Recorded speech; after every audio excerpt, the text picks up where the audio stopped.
Hello, everybody, and welcome back to the Lawcast. This time we're going back to cover maybe Dusty Rhodes' finest moment, both in front of and behind the camera. It's Starrcade 85, The Gathering.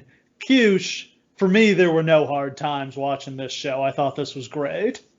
This show kicks ass. This show is pretty much everything that you want from a Starcade, both in terms of it seeming big because the production's fucking killer on this show. A huge main event. They're in two different arenas. Like this is bigger than pretty much most WrestleManias around this era. Like this kicks total ass. Yeah, the technical feat of doing both Greensboro and Atlanta in the same night and how well they pull it off is amazing to me because again, everybody always thinks of the WWF as having the better production value, probably mostly rightfully so, but 6 months after this, the WWF is going to do WrestleMania 2, and it was pretty much a disaster. Like, they try to do this multiple locations gimmick, and it's infinitely inferior to how Crockett pulls it off here.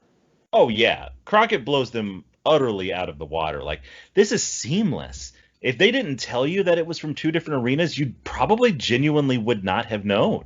That's fucking incredible.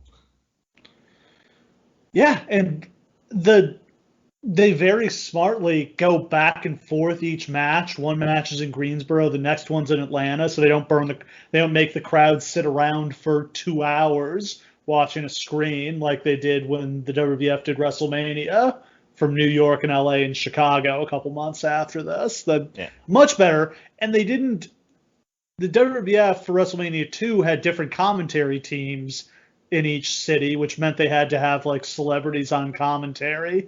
Here they just have Shivani and Caudle do commentary for both locations, which I'm kind of shocked they could do that technologically, but it works out. The commentary's not great, but I don't know if it's technical issues or Shivani just not being very experienced at this point. It could be both because Shivani has replaced Gordon Soley here, which, as much as you might hate Michael Cole in your heart of hearts for replacing JR, that ain't a fucking patch on how fans felt about this young prick Tony Schiavone with his crappy mustache replacing the god, the goat, Gordon Soley.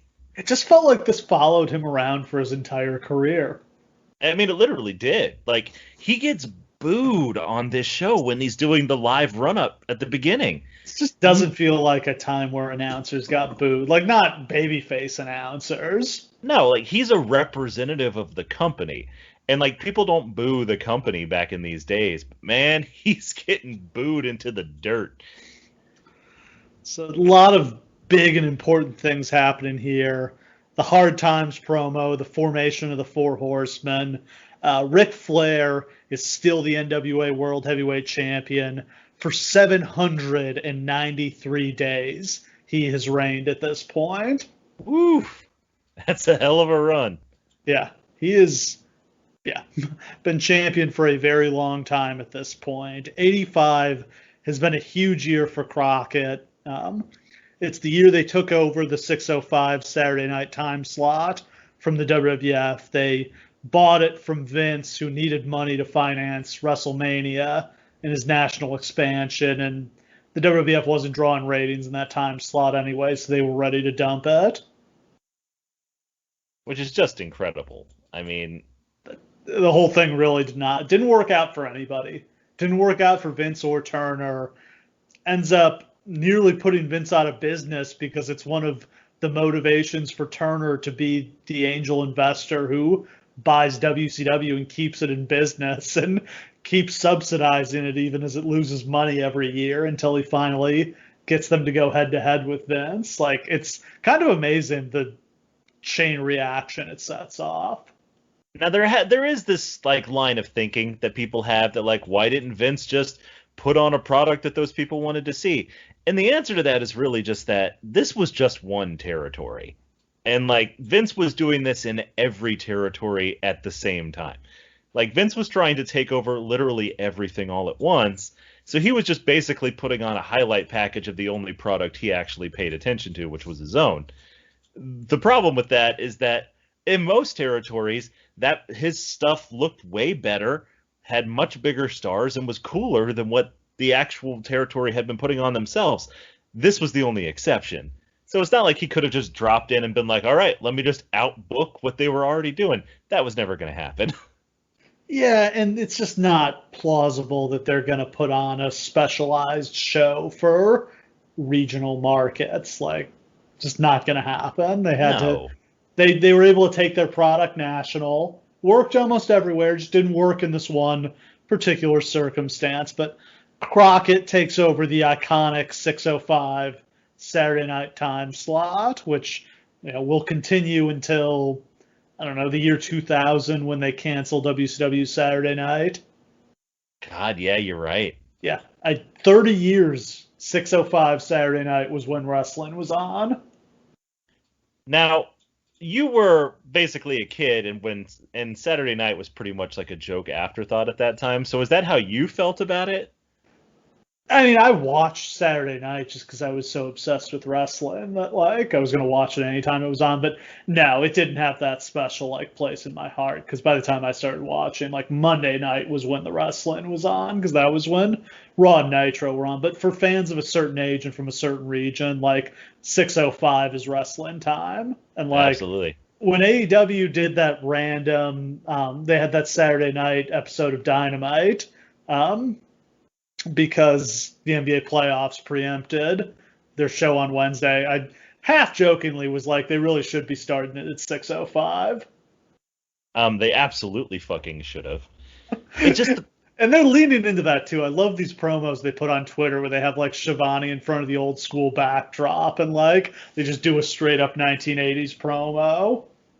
like it's sort of a wink and a nod. Like everybody understands that they've just basically done WCW Yes. over to compete with WWE. They don't have to come right out and say it, but if I would bet good solid money that Tony Khan was a gigantic WCW fan when he was a kid and that all of them are just big fanboys. But it is cute to me that they're just like, oh, hey, yeah, it's all the exact same shit. This was the first year of the Great American Bash. They ran it at the Charlotte Memorial Coliseum in July with a reported 27,000 people in attendance. Nice. Strong crowd in the stadium. Main event, Dusty beat Tully Blanchard in a steel cage match to win the NWA World Television title. And in the sub-main event, Ric Flair retained the NWA title against Nikita Koloff. Flair's still a babyface into the summer. We'll get to his heel turn in a second. Yes. This Flair heel turn is an interesting one because while I always think of Ric Flair as a heel, they really were fighting the crowd trying to get them to boo Flair after about 1980. Like, he was pretty well cemented as a babyface in the Carolinas at this point. Oh yeah. There's probably like a way of thinking that like Ric Flair was like a failed babyface and that's why they had to turn him, and that absolutely is not true. This babyface run is hugely successful. It's drawn big crowds everywhere. Like and it's not like people were like getting bored of him or clamoring for the turn. I think they just saw an opportunity where it was like, look, if we turn him now, we'll get like the maximum possible heat out of this. So well, let's go for it. He wanted to play a heel, and Dusty wants to be the top face, so it works out for both of them. I mean, it honestly does. Like, it's probably the most iconic feud of the 80s is Flair versus Dusty, and it all centers around this. Without all of this, though, like, so many legacies are different if the Four Horsemen don't form, which it would have been real easy not to take that risk with Flair. Like, it's entirely possible that Flair cools off. You don't spend the entire rest of the 80s searching for that baby face to replace Dusty. Like, what does the future look like? Well, I mean, the big what if here is what if Magnum TA doesn't have his car accident? And that's what I really think it is. I think they see, all right, Magnum's the future. Yes. We got to set up heels for Magnum. Yeah. That's They're booking year to year at this point. They know next year is going to be Magnum and Flair. It's going to be Magnum's time to win the belt. They could have drawn 80,000 fans for Magnum Flair. I believe that with my entire heart. Yeah. They could have sold out the fucking Louisiana Superdome. Like it's not the heat that would have been on that match, because Magnum's really only been on the scene for like a year, and he's the hottest thing on this whole show. Pretty brand new, but yeah, he is hot, and him and Tully Blanchard have an unbelievable match on this show. Like, absolutely, the most legendary matches in Southern wrestling. And the heat on Flair coming out of the Four Horsemen is like maybe the biggest I've ever seen. So the big turn is September 25th in the Omni. Flair defends the title against Nikita Koloff in a steel cage match. He wins, and then Ivan Koloff jumps in the cage and attacks him. Dusty comes out to make the save. They run the Russians off. But then the Andersons, Arn and Ole, hit the ring. They lock the cage, and they turn on Dusty. They tune him up. They kayfabe break Dusty's ankle, and it's just pandemonium. They have, all the baby faces are running out trying to scale the cage, get in through the door. They can't do it. Like, Mark fans are jumping the railing and trying to climb the cage and get in there. Like, I think it took 40 minutes for them to, clear the people out enough that they could get out of this cage safely. This is a genuine riot. First, it was a kayfabe riot, and it turned into a real riot. Like, I've never seen anything like this. Like, it's one of the great angles ever filmed. It's because Dusty and Flair have had such a tumultuous relationship as rivals that this is one of those big, they're going to stand together and they're going to fight together. And, this is what the fans wanted. Yeah. This is what the fans have wanted for a very long time. So when they were finally going to get it, and then for Flair to turn on Dusty, I mean, who is literally their self-insert, and to align himself with the Andersons, who are the just nastiest, most hated heels out there. And then for them to viciously destroy Dusty. Yeah. And, this is visceral. This isn't they hit him with their boot. Oh, no.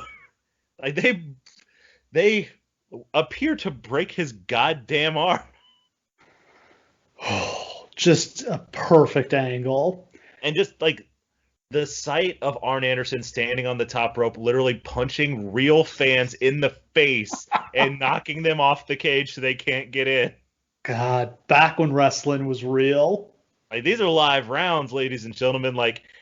They have to fight off the fans, because if Marks get in the ring, they're going to stampede them.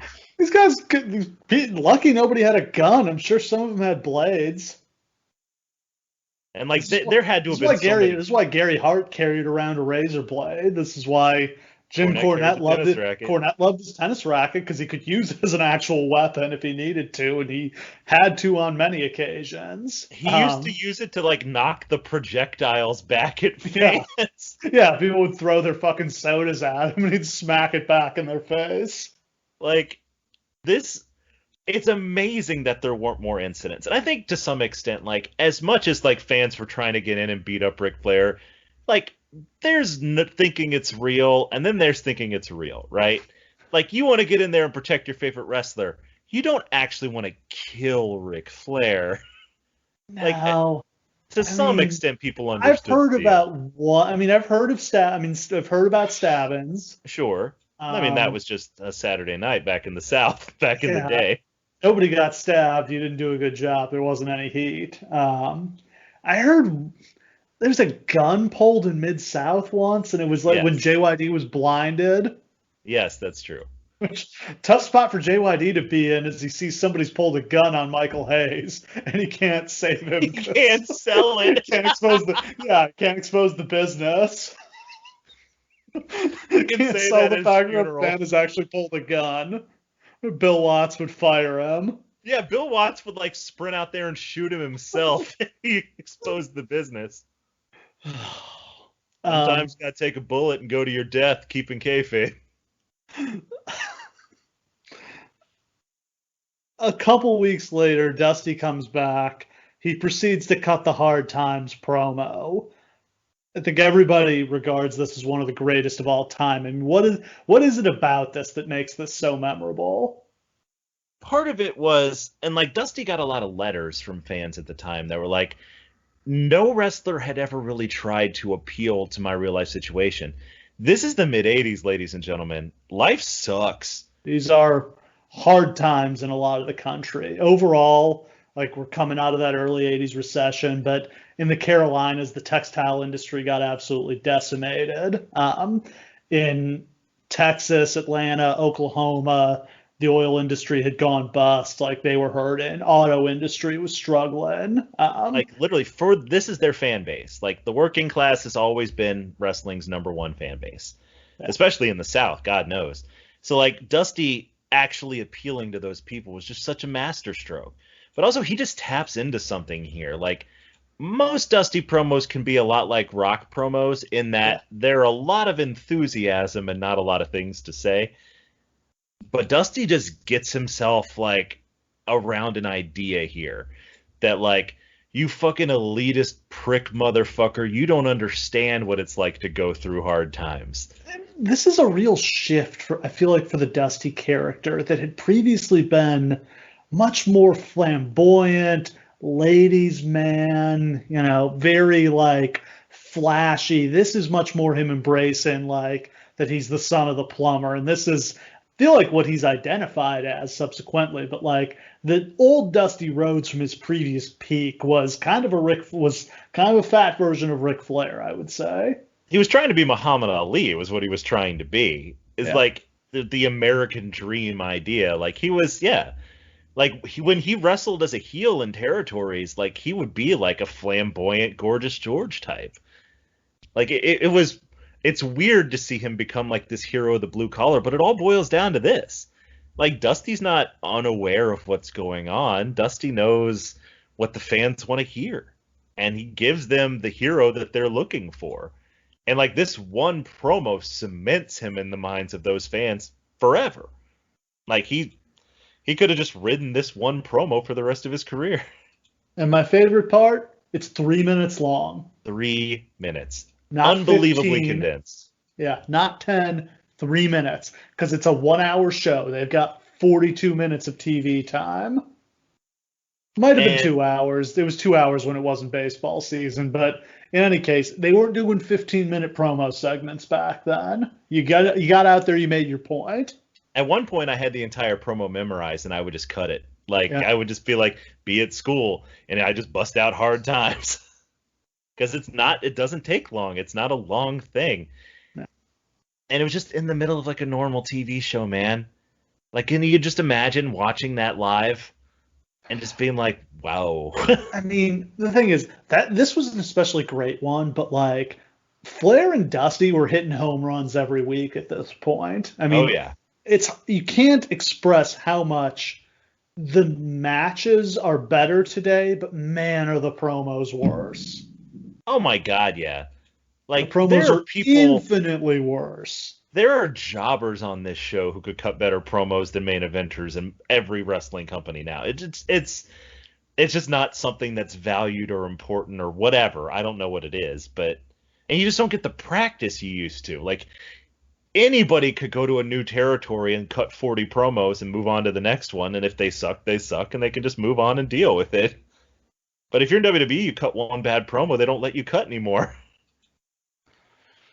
So as we mentioned earlier, this is the first time they split the show between two locations. They do half the matches in Greensboro, half the matches in Atlanta. They'll do this again the next year in '86, and then they abandon the concept with disastrous results. But I'm a big fan of this idea. I am very surprised that we haven't seen the WWF do this with WrestleMania. We saw this year WrestleMania was a 2-night event because they didn't think they could do a 5 or 6 hour show in an empty arena, and they were right that they couldn't pull that off. But I would not be surprised at all if WrestleMania continued to be a 2-night event, and just for money purposes, I think it makes sense to draw 2 gates. Oh God, yeah. And like they always split their time between like New York and Florida, so why not just do one in New York and one in Florida?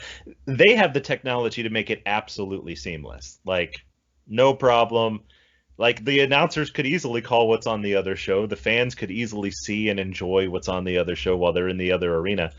It's a no-brainer. They should absolutely do that. Yeah, and they pull it off remarkably well here. Like, yeah, this shouldn't work this smoothly. They don't shocked have the there's technology. no technical issues here, but yeah, they somehow put this together perfectly. Yeah, this is beautiful. And like the symbolism of doing the Omni in Greensboro Coliseum. Like the two hearts of Southern wrestling, you know what I mean? Like one from Atlanta, one from North Carolina, like the two buildings that have always represented the big show in the South. And like this is really when they start to move in and like represent the South as a whole rather than just being Jim Crockett Promotions. This is why it's such a betrayal in '87 when they run the show in Chicago. Biggest mistake they ever made. And like expanding to, like, we could get into that a whole other time because the expansion, trying to expand nationally kills them, but like that specifically was a slap in the face. Yeah, no, the national expansion turns out to be a huge mistake. They run themselves into the ground, flying all over the country on a private jet, running shows in cities they have no business being in and not drawing at all. But that happens later. Here, the good times are rolling and it doesn't feel like they're ever going to stop. Oh, yeah. Oh, God. Like, they think they have their future set on the horizon. They got the next big thing coming up.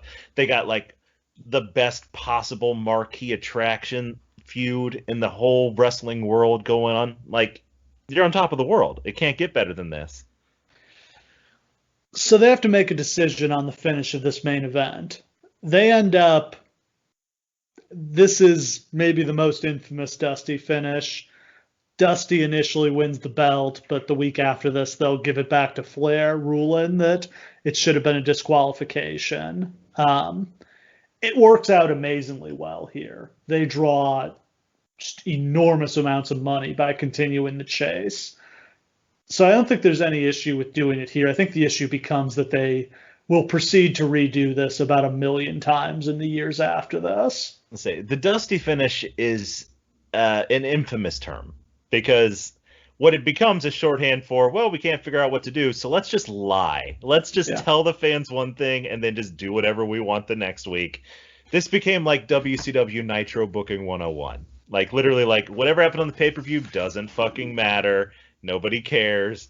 The next day, we're just going to put it back on Hogan, so don't worry about it. Yeah, this is the kind of thing that works great when you do it like once every couple of years, which this is not... Dusty didn't invent this. Like, yes. Like, so, I mean, honestly, that cage angle, that wasn't, like, that's an angle that had been done in other territories too. But, you know, great bookers borrow from other bookers. And this is what Dusty's doing here. This is a finish that's been around in a long time in wrestling and been used sparingly. The problem is with the expansion of national TV, people start seeing this all the time. You can do this once and then you can't do it again for, I don't know, 5-7 years, I'd say, before you can go there again. Unfortunately, it becomes associated with Dusty because Dusty develops a penchant for it to get out of sticky situations. And especially to make himself not look bad. Which, you know, it is what it is. But it works here because it's this ideal solution. Like, the fans need to see Dusty win the belt. Like, that's important. It has to happen. But Flair needs to be the champion. And everybody knows it. It's the right choice. Even if it is kind of like, all right, well, if that's the ruling, why did the ref let the match go on another 5 minutes? Yeah. Dusty will chase Flair into the summer to the Great American Bash, where he'll finally beat him in a cage match to win the belt. And then he'll lose the belt back to Flair after a couple weeks, because that's just how things go back then. And he'll never win it again. Yeah. Yeah. For justifiable criticism that Dusty pushed himself too hard, but you cannot say he hogged the belt.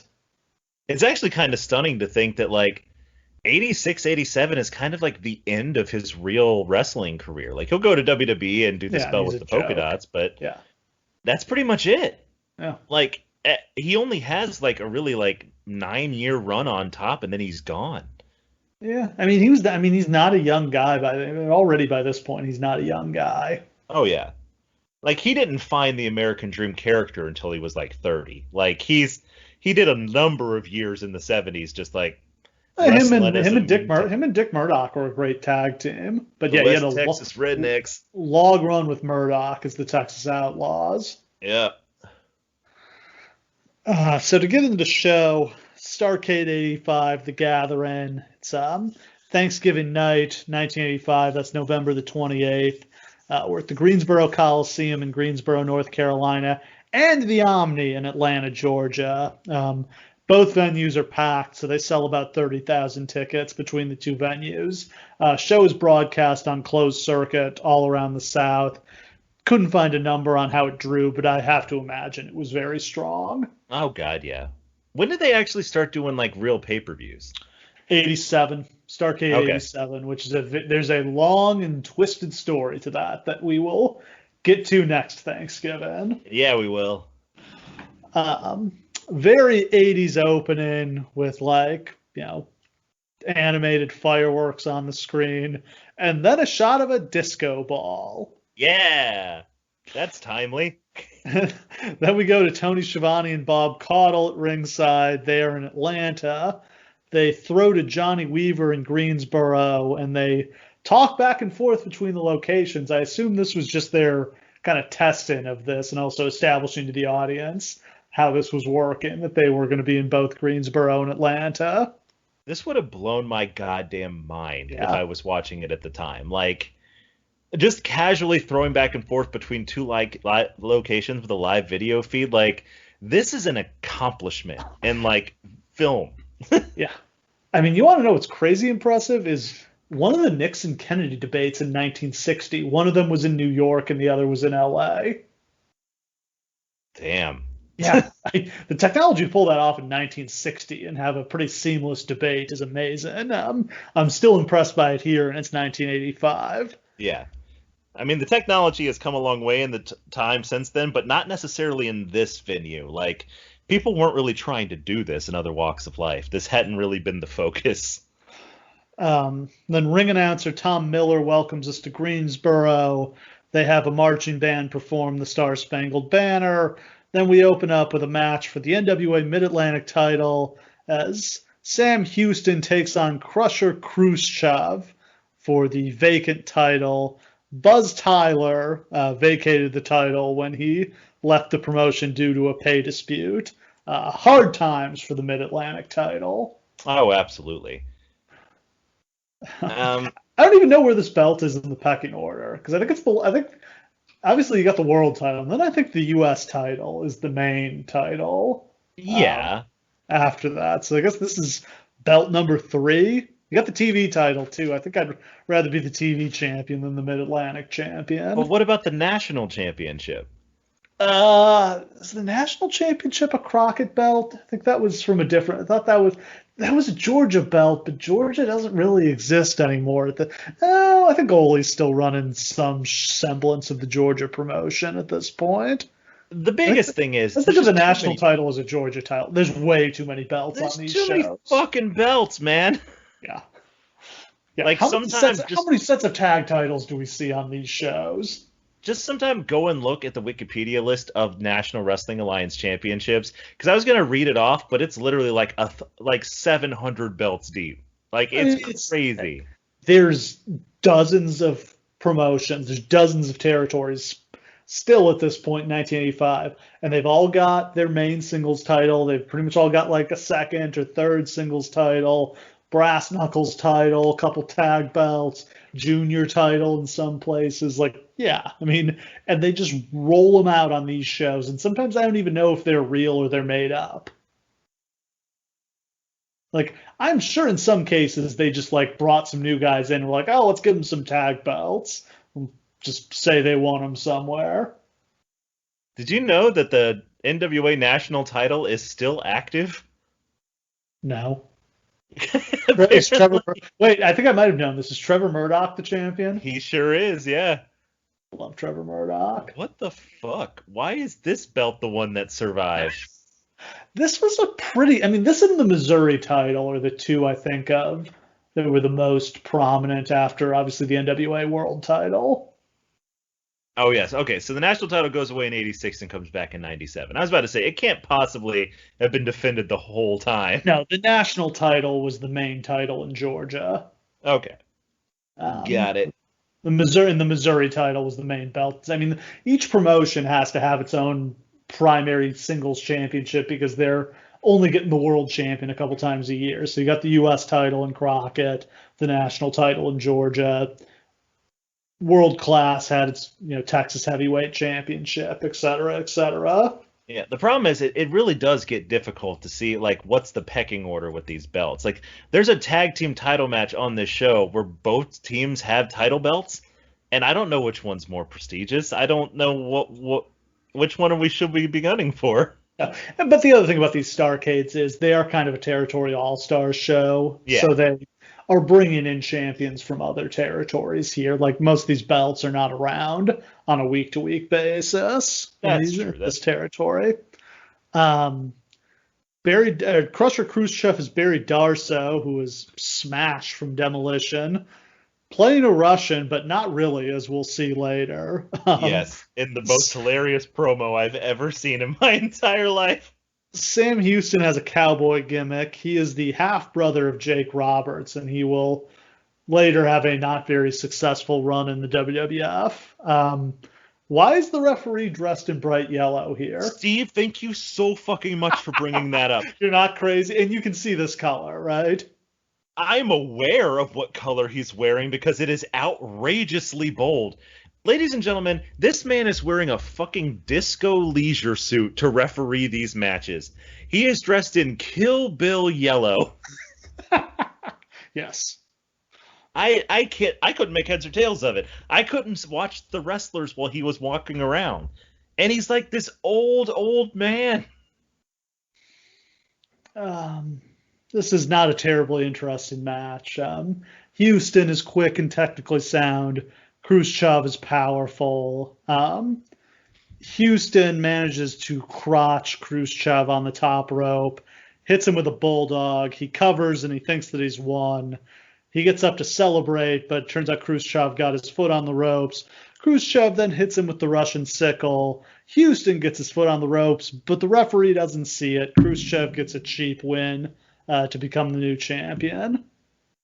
I could not remember who Sam Houston was while I was watching this match.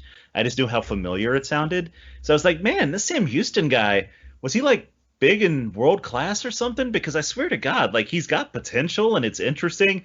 And only at the end did I remember like, oh, he's that Sam Houston, yeah. Dr. Jobber. It's Grizzly Smith's other son. And boy, does he not work out in WWE.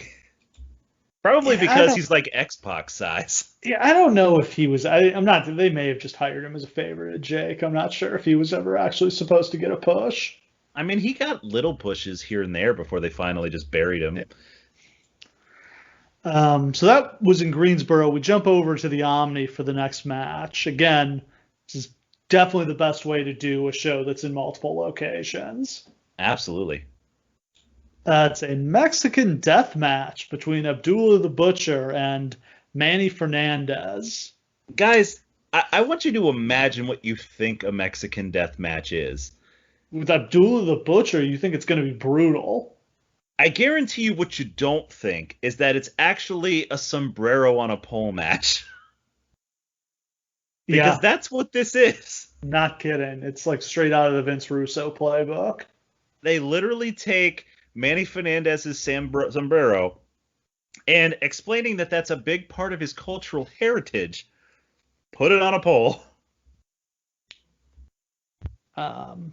This was one of the matches where I don't know if they were having technical difficulties, but there was just long stretches here where the announcers didn't say anything. It was just silence from the announcers, and I can't tell if it's a technical issue or if it's just kind of like they don't have a lot of chemistry, and kind of now this is where Gordon Soley would fill the silence. Yeah, Gordon Soley, as we saw at past Starrcades, could fill a silence like no one else. Whereas Tony Schiavone doesn't have an insightful thing to say from the beginning of this show to the end of it. Yeah. Gordon Soley would be telling us that Manny Fernandez got a business degree from the University of Miami or whatever. That's a business sombrero that was issued to him when he completed his training for his doctorate in the medical sciences. It's an ugly brawl. What else would it be with Abdullah the Butcher? Manny uses his cowboy boot as a weapon. Abdullah climbs for the hat, but Fernandez cuts him off, and Abby just kind of falls off the top rope. Fernandez climbs. Abdullah takes him out with the boot. Fernandez takes off his belt. He whips Abby with it. There's a big suplex on the Butcher, which is very impressive because Abdullah the Butcher is already incredibly fat by this point. Yeah, and he's not taking a lot of bumps at this point either. So just think about the fact that we're still seeing him wrestle 25 years from here. What do you make of Abdullah the Butcher? Abdullah the Butcher did one very, very, very, very, very smart thing, which is he realized that he did not have the staying power to stay in any one territory for more than a month. So he just continually moved from territory to territory. They build him up on the posters and with promos. He'd have one crappy match, and then he'd move on. So no territory ever had time to get sick of him. Fernandez climbs the pole. Abdullah pulls out his spike and stabs him in the dick. Yeah, he does. You know a feud is intense when dudes are getting stabbed in the dick. If anything, I think every cage match should include a knife to the dick, because frankly, that's how you know it's serious. Fernandez recovers and goes for a splash from the top rope, but he misses.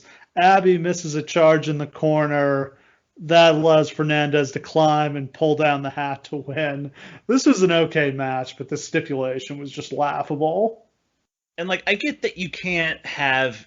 an actual Mexican death match is just the same as a Texas death match. It's either a last man standing match or submission only, and you just beat the guy to a pulp to win. I quit. You don't really have time to do that here. No, and Abby's not gonna lose a match like that, and they can't not put over Manny. So this is a fine way of getting around that.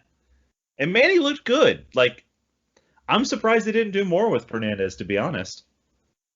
Yeah, he's been a bit of a standout from these shows. Absolutely. There's nothing else like him on the shows. He's just a high-intensity brawler guy. You love to see it. We go back to Greensboro, where Johnny Weaver interviews Crusher Khrushchev, who doesn't even bother with a Russian accent. What are we doing here? It's not even to say that he doesn't try. Barry Darsal's actual voice sounds a lot like this, guys. I'm an all-American boy, and I like apple pie and french fries, and I think that it's really great that I won the title, and also I'm a Russian warrior, okay? Is it supposed to get him heat that he's an American turncoat? No, he says he's Russian. Oh, God. They don't even bother. Nikita Koloff learned Russian for his role as a Russian. Yeah, Nikita Koloff would literally keep character in the locker room. There were people who knew Ivan Koloff his whole life and did not know that he was not actually Russian. Next up, we've got a Texas bull rope match between Ron Bass and Black Bart. Bass... Okay, Steve, let's go with the board. What's the difference between these guys? There is no fucking difference between these. Same person. They're just two rejected blackjacks, and they're both in the same match. And again, have we ever covered a good Texas bull rope match? They really don't exist. It's not a thing. It's literally not a thing. And it's not. This doesn't disprove that rule. Bass was previously part of J.J. Dillon's stable, so they've split.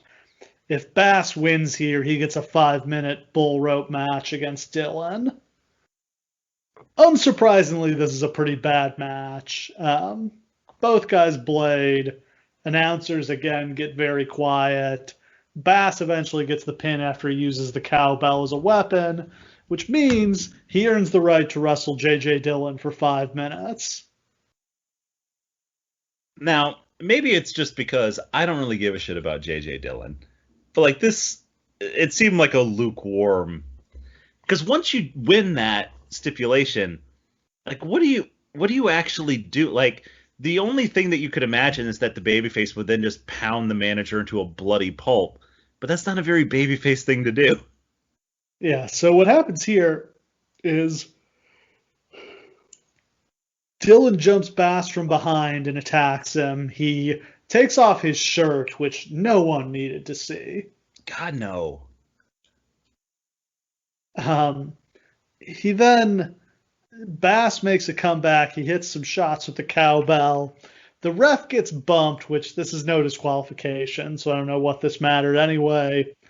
Black Bart interferes, hits Bass with a pile driver, and then he puts JJ on top of Bass, and Dillon gets the pin. So, we were going to be treated to Texas Bull Rope matches all around the loop after this.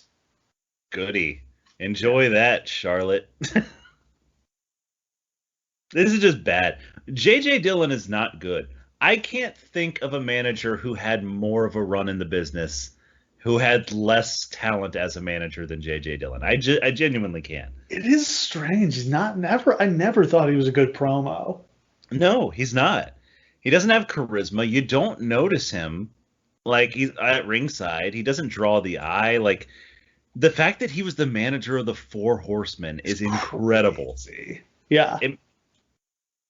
It makes no sense. Everyone in that stable was a better promo than him. Everyone.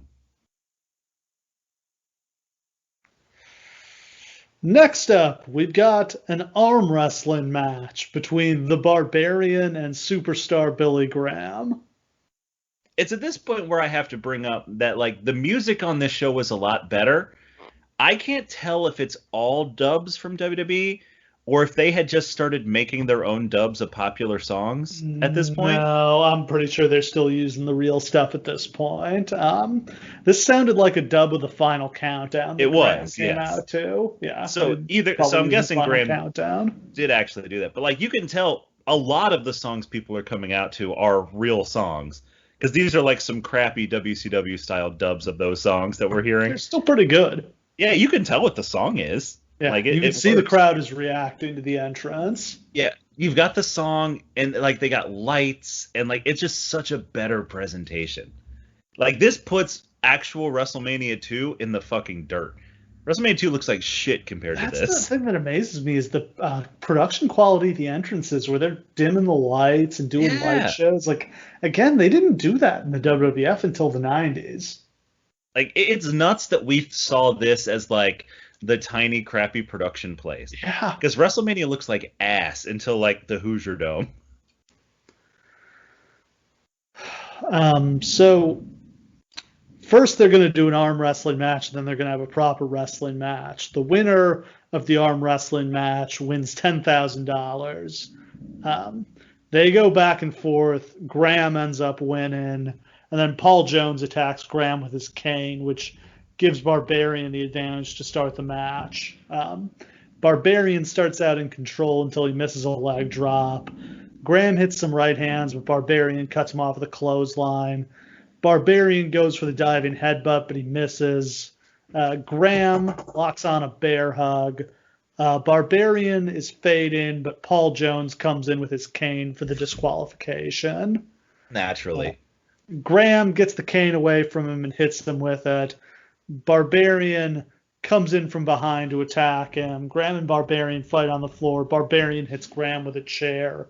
And that is the end of this one. Just sad watching Billy Graham out there at this point. He looks so old. Like, he's super muscular, of course, but, like, he's ancient at this point. Very Hulk Hogan, like circa 2005. It's just a bummer, man.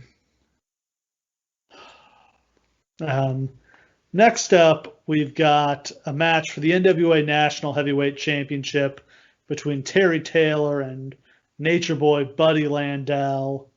I will never get over the fact that they let Landell use the Nature Boy gimmick while Flair is on the roster.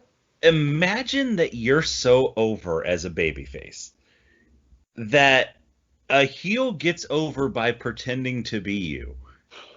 That's crazy to me. Yeah.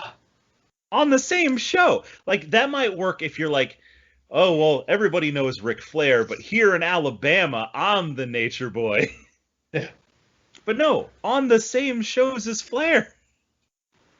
Why wouldn't Flair just immediately be whomping this dude's ass?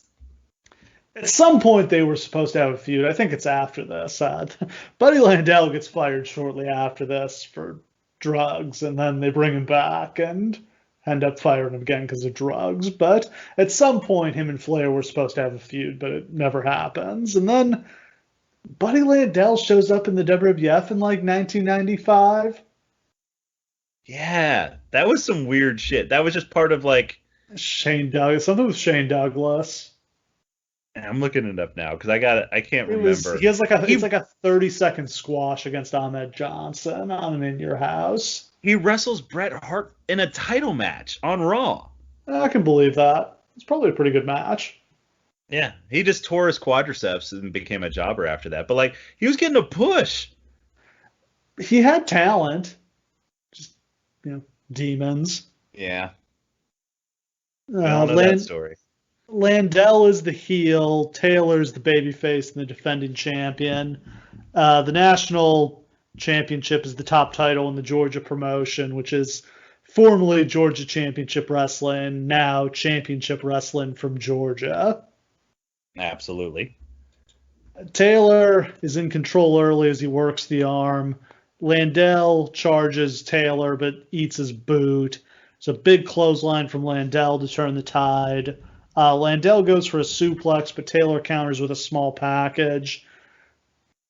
Landel applies a camel clutch. Taylor escapes by running him into the turnbuckle. The ref gets bumped. Dylan gets off his shoe and tries to hit Landel, but Taylor counters. He throws Landel into Dylan. Taylor goes for a superplex, but Dylan trips him and Landel comes down on top. Landel gets the pin. As I mentioned, he will be fired in the coming weeks, so I assume that they had to vacate this title, as seemingly all these titles had recently been vacant for similar reasons. I would imagine. This match was nothing special. And we can't get out of here without mentioning that Terry Taylor's a piece of shit, because he is. So there we go. Obligatory mention. Yep, fuck Terry Taylor.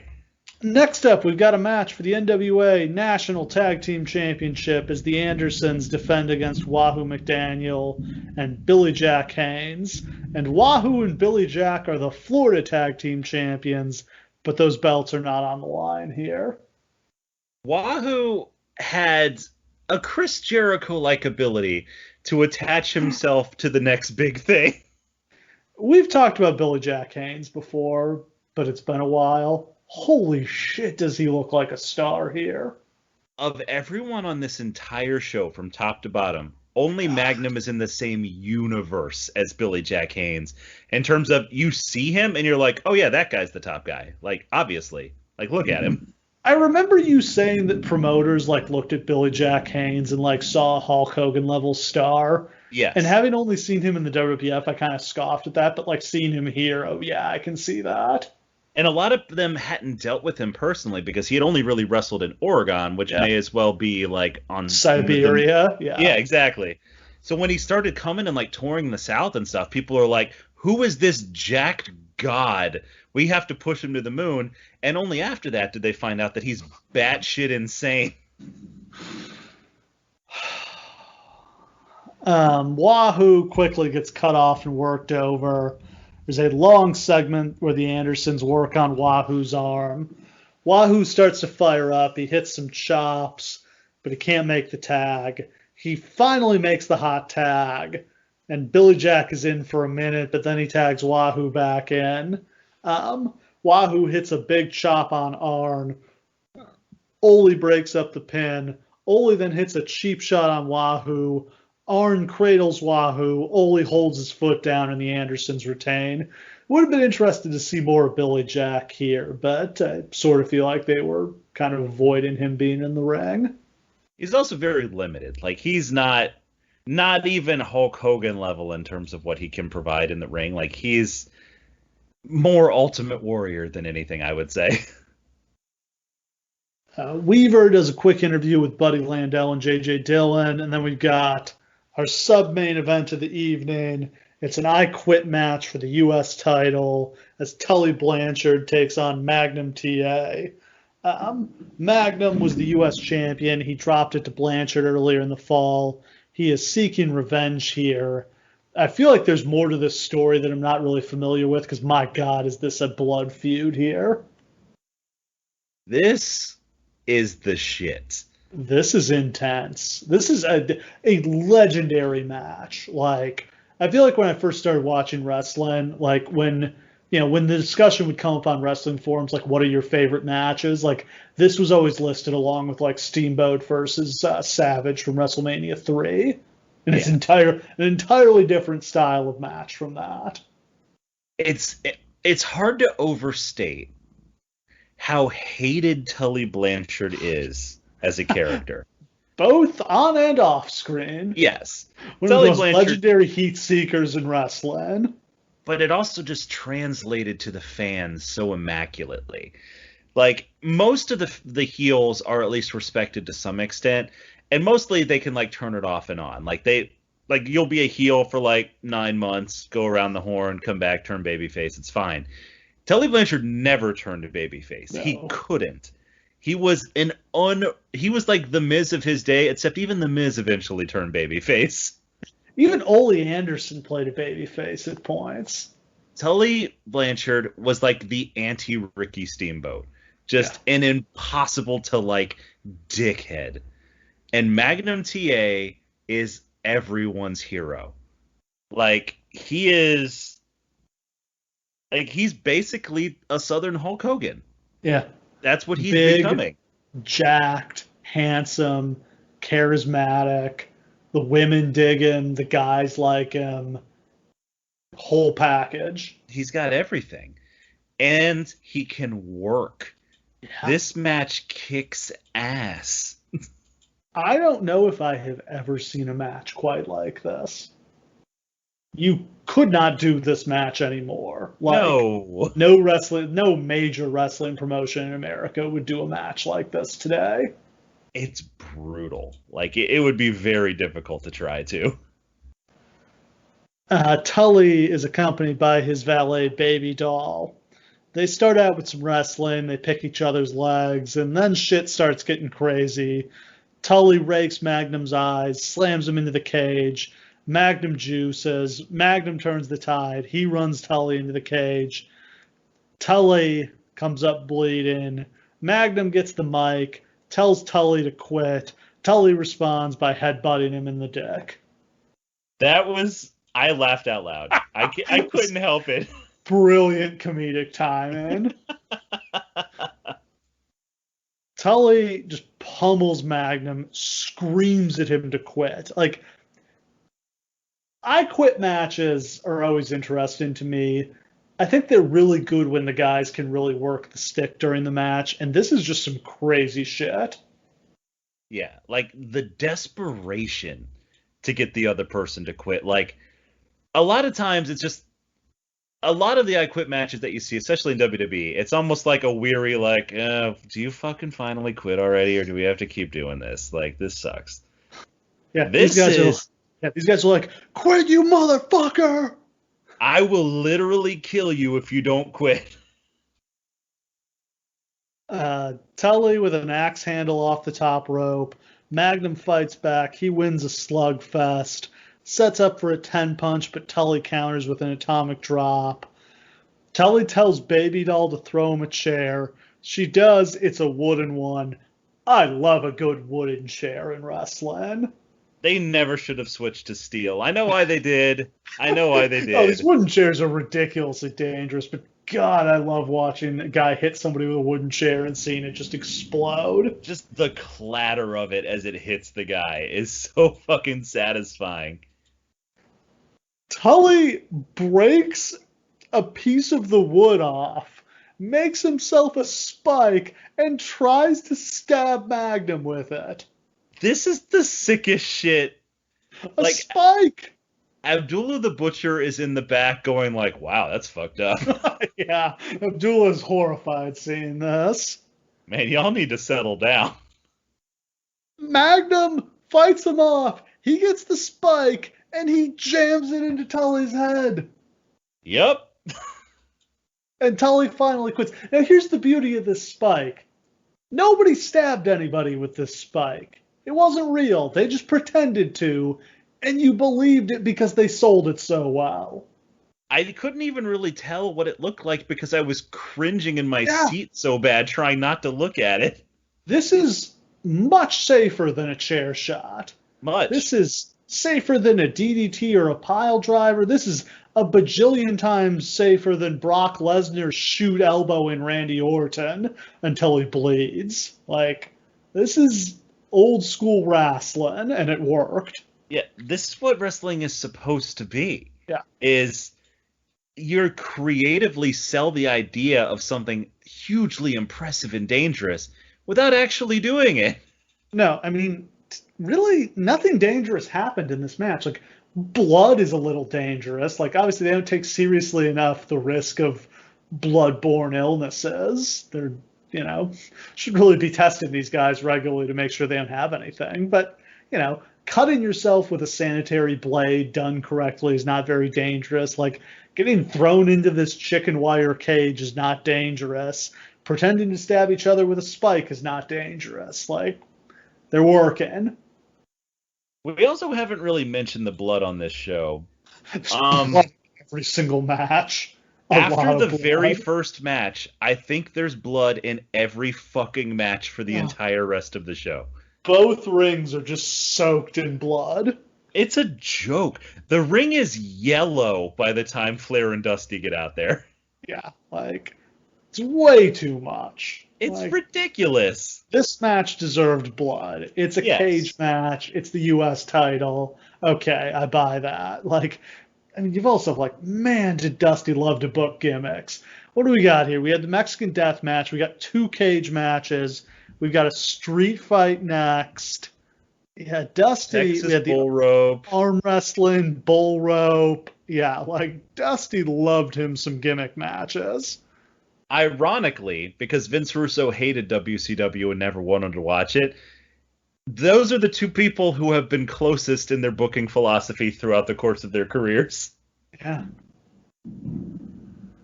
That book, Dusty does it well. Some of the time. Some of the time. Tonight was good, Dusty, but yeah, I could have done without some of this blood and some of these gimmicks. It's so much. This match would be even more special if it's the only match on the card that gets blood. Or at least the only match in Greensboro. Because Dusty Flair is going to get blood, too. It just is. But, it's so hard to seem brutal when there's been blood in every match. Next up, we've got an Atlanta street fight with the Midnight Express against Jimmy Valiant and Miss Atlanta Lively, who is Ron Garvin in drag. This is an interesting thing about the South. What is happening in this match? Because it's just not remarked upon that Ron Garvin is wearing lady clothes. Oh, he gets hugely over. Yeah. In drag. It's the same sort of thing where Big Vito started wearing a dress and got crazy over. Yeah. There's a weird subsection of people who are otherwise super discriminatory and bigoted in their everyday life, but also just love to see a man in a dress. And I don't see a man in a dress beating people up. Yeah. I don't get the crossover, but it is there.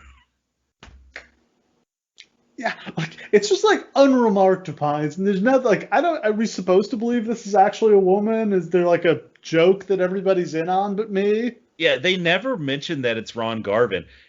Let's be clear. On the scale from 1 to 10 on how hard is this person trying to present themselves in drag, this is a low 2. Ron Garvin's put on a wig and a dress, but this is Ron fucking Garvin. His ugly ass face. And the Express wrestle in tuxedos. Yeah. Yeah. It's very weird. Why is it always tuxedos with Jimmy Valiant? Jimmy Valiant is still wildly over and just Out of control. nuclear heat on Cornette and the Express. This is Condrey and Eaton. They don't get Stan Lane until 1987. Which one do you prefer? I'm an Eaton and Lane guy. Yeah, I agree. Yeah, I think that's the best version. But Condrey and Eaton are really good too. And Bobby Eaton's amazing. Bobby Eaton's the fucking man. The Express throw powder in Valiant's eyes and they pummel him. He's quickly busted open. They double team Miss Atlanta. Cornette nails her in the head with his tennis racket. Valiant comes back. He's set up for a splash. Eaton comes off the top rope and Miss Atlanta catches him with a right hand and pins him. And then they strip Cornette down to his boxers. I wonder if you were a fan of Southern wrestling in those days. I think you saw Jim Cornette's ass more than you saw your own.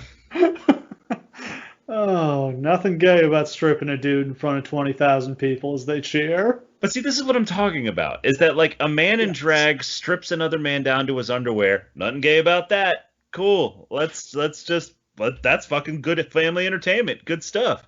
But hey, the second two men want to hold hands. Kill those motherfuckers. There is a definite undercurrent of homoeroticism in Southern wrestling. It's bizarre. Weaver interviews Magnum TA. He says it's over between him and Tully and that he'll be a fighting champion. He'll defend the title against anybody who wants a shot.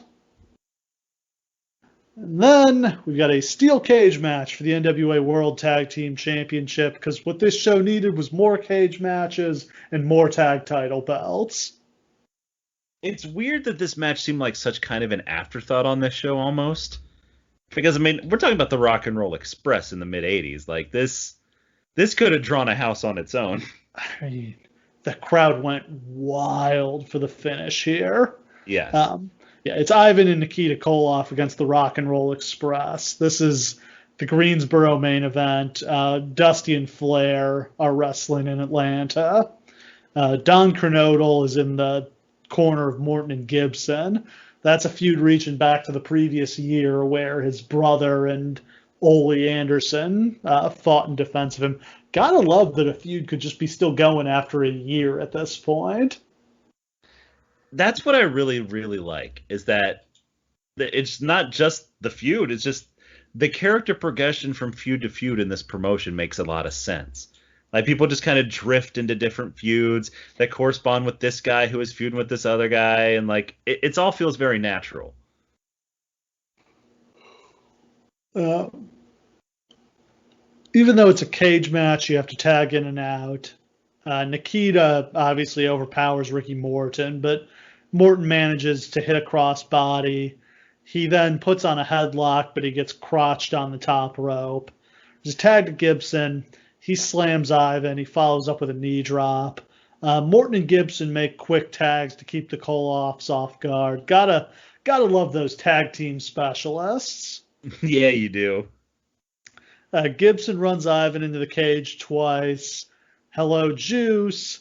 Ivan tags in Nikita. He runs Gibson into the cage. Like we said, a lot of blood on this show. Like a crazy amount. I mean, again, in this match it makes sense. Like, Ricky Morton gets blood, like, waking up in the morning. Like, that's engendering sympathy is his whole stock and trade. Yeah. It's actually Gibson taking the heat here for once. That's true. That's pretty weird. Like, that is, I don't know if they hadn't established the formula yet or if they were shaking it up here, but yeah. To me, a Rock and Roll Express match doesn't really start until Ricky Morton's getting his ass kicked, but this was a different version of it. Yeah, I mean, it still works. Like, yeah. It's not that Robert couldn't do it. It's just that Ricky's one of the best at it who ever lived. Morton breaks up a pin. Shivani, in the one piece of good commentary he did on this show, points out that normally you would only have one save, but since this is a no disqualification match, you can save as many times as you want. Which is great, because I totally forgot that was a rule we were supposed to believe existed. Gibson starts to fight back. He gets run into the cage again. Gibson then drop kicks Ivan into the ref. Nikita hits Gibson with the Russian sickle, but the ref is down and can't make the count. Morton then tags in blind. He rolls up Ivan for the pin, and the crowd explodes for this. Yes, they do. Like, this is cool. So it's like nearly on par with that Scott Steiner TV title win from that Starrcade we did. Oh, yeah. Where, like, the fans just randomly decide to coronate him as the next big thing with, like, a gigantic pop out of nowhere. Yeah. This is cool as shit. Like, it's really fun to see the Rock and Roll Express when they were still somewhat in their prime. It's still funny to me that these two fuck ugly dudes could be like the international heartthrobs of the South. But it was a different world back then. You could be ugly and still be sexy. I get it. I mean, this is just really awesome, though. Like, the Rock and Roll Express kick ass. Like, that. You don't need me to tell you that, but they just are so much fun to watch. And Nikita Koloff's a badass, too. I really enjoy watching him. Post-match beating as the Russians use their chains. Crusher Khrushchev shows up and he beats up Kernodle on the floor, so the Russians get their heat back and give us a reason to keep this going on the house shows after this. Makes sense. All right, it's main event time for the NWA World Heavyweight Championship. We've got Ric Flair defending against the American Dream, Dusty Rhodes. Dusty is out first. Pretty cool entrance for him. Flair is out second in a beautiful white robe. He's got a lot of heat here. Probably smart that they did this in Atlanta. I would have thought Flair still would have gotten a lot of cheers in Greensboro, but Dusty is really over in Atlanta. Oh, yeah. And it's returned to the scene of the crime where Flair betrayed him. The heat Flair gets, it's not quite as hot as you might expect, because I think even though it did happen, like, there were still some people who wanted to support Flair. But as the match goes on, like, they managed to get it to be like 100% Dusty, which is a testament to them.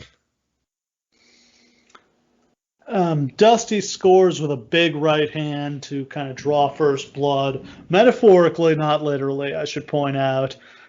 Flair bails out of the ring and actually jumps the railing and like takes a walk in the crowd. Yeah, he does. I love that so much. Yeah, like one punch and he's like out of the ring, over the railing, like almost walking out of the arena. That's how you make a spectacle out of something small. Flair gets back in the ring. He cuts Dusty's knee out from under him. Dusty sells it like he's been shot. Dusty comes back with a suplex. He goes to work on Flair's leg for revenge. Flair catches Dusty in a sleeper. Dusty escapes by running Flair into the corner. Flair then goes to the top. Dusty throws him off. Dusty goes for the figure four, but Flair manages to kick Dusty's knee out from under him, and Dusty is hurt bad.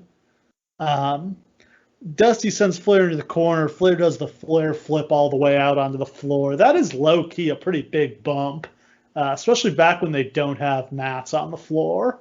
It's a gigantic bump. Like, it's become so, like, commonplace now, and it became almost like a joke because Ric Flair would do it literally every single match. But, like, when you take the full bump, which I had only ever really seen Shawn Michaels do other than Flair, it's a hell of a bump. You don't know where the hell you're going with that thing. Yeah, this is a guy who broke his back in a plane crash. That's what's nuts. Everything you see Ric Flair do once he becomes a national name happens after he broke his back in a plane crash. Outrageous. Dusty follows him out to the floor. He slams his head into the ring post. There's blood. Dusty goes up to the top and like sort of just falls down on Flair. This appeared to be some kind of miscommunication. I mean, when you're a big fat fuck, that can be an effective maneuver. Yeah. Flair flip. Flair does the deal where he runs across the apron, goes up to the top. He comes off the top, but Dusty hits him with a gut shot. Flair kicks Dusty's leg out from under him again, and he locks on the figure four. Dusty fights and manages to turn it over. They exchange blows. Dusty gets the better of it.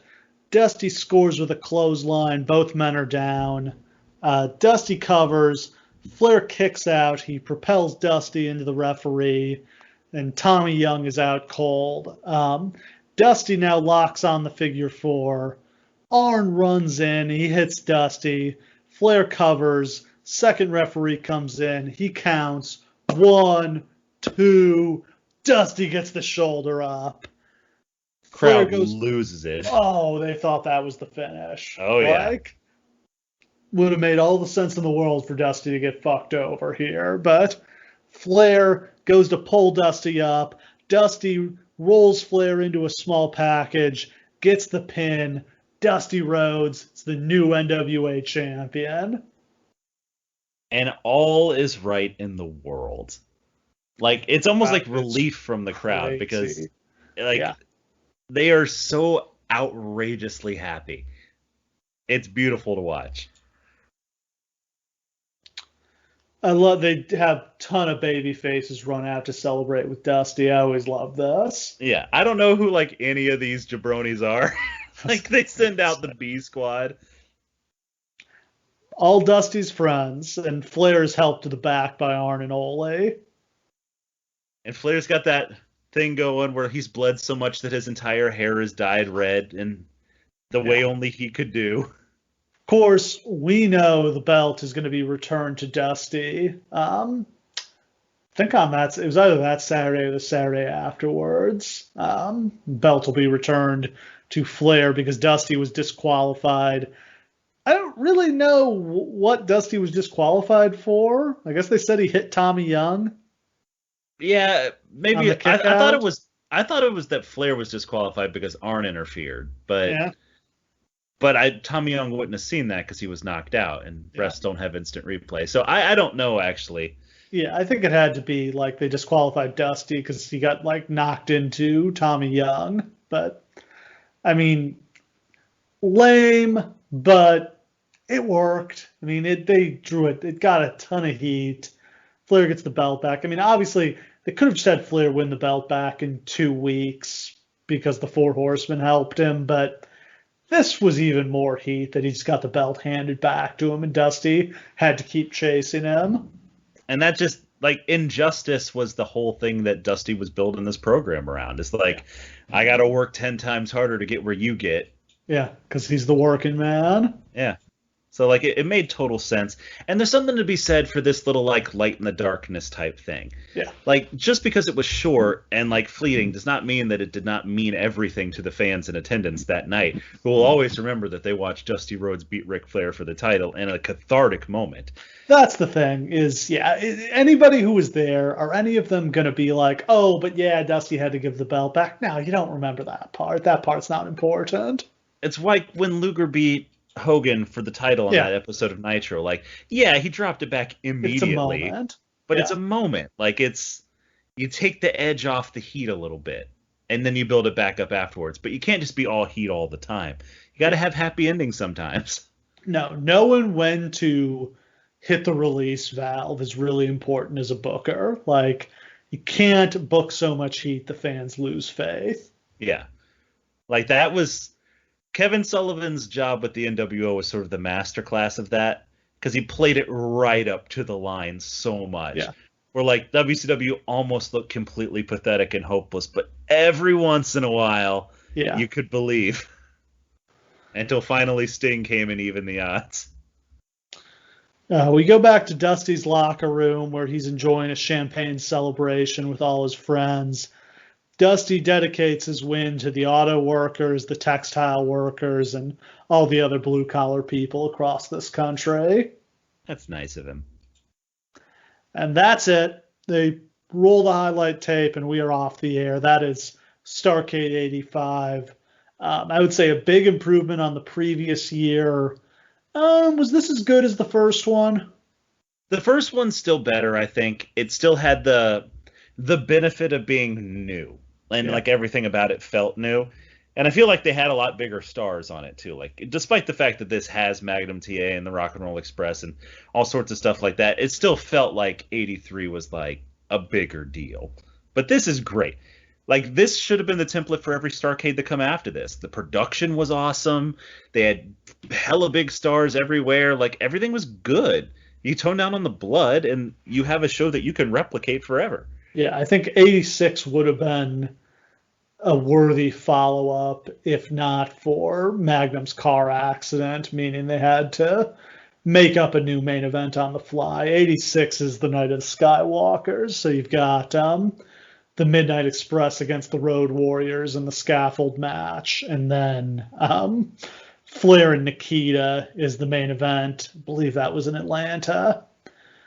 They go to a double DQ. Yeah, that's the problem. Is they don't have a finish there because they're not going to put the belt. I don't know why. Weird to say. I don't know why they didn't just put the belt on Nikita at that point. Like the thing was, Nikita turned face, because he showed respect for his fallen friend Magnum TA. It's kind of weird to have the Russian be your top baby face, but it worked. That's how much sympathy Magnum had. Yeah. Somebody had to be Magnum's friend who was going to step up for him. But just imagine this match if it has Ric Flair versus Magnum on it. Magnum beats him for the belt. On the same show as you get Rock and Roll versus the Minnesota Wrecking Crew, the Road Warrior versus Midnight Express, and a goddamn Skywalker. First of all, Night of the Skywalkers is the greatest tagline for any wrestling event that's ever happened. I will say, I love the subtitles on these shows. This one was kind of clunky. I don't know what the Gathering doesn't mean much of anything to me. I mean, I kept expecting Juggalos to show up, and I was really dreading it. Yeah, could have just been Hard Times. But yeah, going forward, like 83, a Flair for the gold. It's misspelled, but it's still good. The $1 Million Challenge, The Gathering, the Night of the Skywalkers. What is 87? Is 87 like Chicago Heat or something like that? Chi-Town Heat. Chi-Town Heat. Yeah. And then after that, it's True Grit. 89 was Future Shock. 90 is Collision Course. And that's where we're going next week. We're on a collision course with the pretty awful wrestling show. So this is a wrap for our November Starrcade Anthology. We'll pick it back up next year. Believe it or not, there's only 2 Thanksgiving Starrcades left. After 87, they moved it to Christmas. Oh, boy. So if you'll remember, all the way back to 1 year ago, we started a Christmas Starrcade Anthology. So we did 88 and 89 last year. So we'll pick up next time with Starrcade 90, Collision Course. And the Collision Course there is a main event between Sting and the Black Scorpion. I am very excited to talk about the Black Scorpion again. We covered that on one of our early episodes when we did the Halloween Havoc from that year. I'm excited to talk about it again. Yeah, we haven't talked about it in roughly 4 years, it feels like. So I think there's plenty of meat on that bone. A long time. We really, really have. But there's so much on this show. A tag team tournament where they've literally collected just weirdos from all across the planet Earth. Yeah, a tag tournament with Conan and Rey Mysterio representing Mexico. Yeah, not that Rey Mysterio. He's like 12 at this point. We got Muda and Masa Saito for Team Japan. We've got 2 badass Russian shooters representing the Soviet Union. Jack Victory and Rip Morgan are Team New Zealand. Norman Smiley and Chris Adams representing Britain. 2 jabronis I've never heard of representing Canada. It's a very bizarre tournament. But a bizarre in the most awesome imaginable way. Yeah. And then Doom against Barry Windham and Arn Anderson in a street fight? Shit, yeah. Yeah. And then Lex Luger versus Stan Hansen in a Texas Lariat match? I think that's a bull rope match, even though it's called a lariat match. That's the only way to get me to watch a Texas bull rope match is to lie about the name. Always love seeing Stan Hansen pop up in WCW. And the Z-Man! Another Z-Man sighting. Yeah. Z-Man against Bobby Eaton? Hell yeah. That's actually an awesome match. Fuck yeah. And yeah, the question will be answered, who is the Black Scorpion? The question will not be answered, what the hell were they thinking with that storyline? Because nobody can quite figure that out. We'll try to answer the question of who should have been the Black Scorpion, even though the real answer is no one. No, there's not a lot of good answers there. So yeah, Starrcade 90, all that and more next time on the Lawcast. Thanks for listening. We'll see you again next time.